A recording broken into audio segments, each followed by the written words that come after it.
pétrole et le gaz sont le fruit d'un miracle géologique, celui de la conservation dans les entrailles de la Terre d'une énergie vieille de plusieurs millions d'années, envoyée depuis le corps bouillant du Soleil avant d'être captée par les cellules du vivant.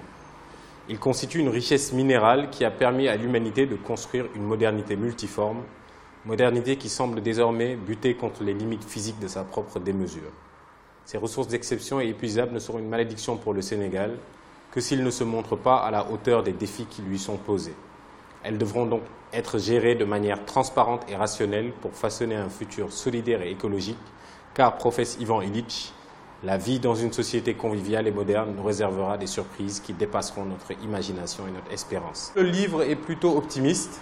C'est un livre qui pense qu'il est possible de bâtir un autre Sénégal, un Sénégal plus prospère, plus juste, plus protecteur, plus écologique, et que la malédiction en tant que telle n'est pas attachée à ces ressources naturelles-là. Ces ressources naturelles ne sont qu'un révélateur de qui nous sommes.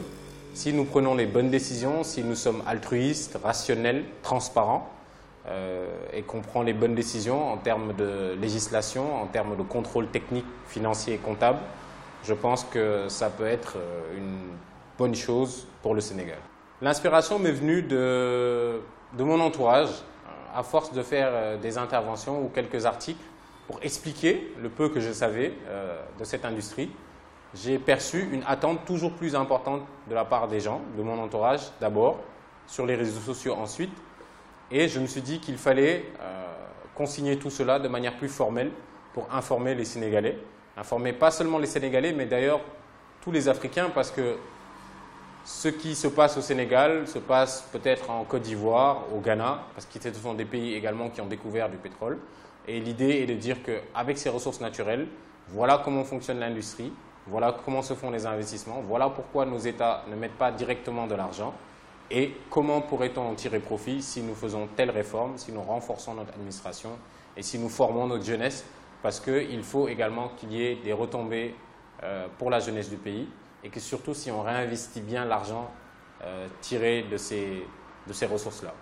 À travers ce livre, je veux surtout véhiculer un double message. Un message d'optimisme, parce que je pense qu'il n'y a pas à être fataliste. Comme je l'ai dit, le pétrole n'est qu'un révélateur. Le pétrole en soi n'est pas maudit. Il n'est qu'un révélateur de qui nous sommes et de la manière dont nous gérons nos affaires publiques. Je pense également qu'il nous permettra de bâtir un futur viable et convivial. L'autre message, au-delà de l'optimisme, c'est que le grand public a besoin d'éléments simples. Et ça, c'est un message peut-être que j'envoie aux autorités sénégalaises et africaines de manière générale. L'information, même si elle est peut-être publique, il faudrait la simplifier, la rendre accessible à la population. Alors, pour un prochain livre, il faudrait peut-être attendre un certain temps. Écrire est un acte de violence. C'est très difficile parce qu'il faut s'enfermer pendant des semaines, des mois, des années parfois même, pour faire de la recherche documentaire, écrire, choisir les bons mots.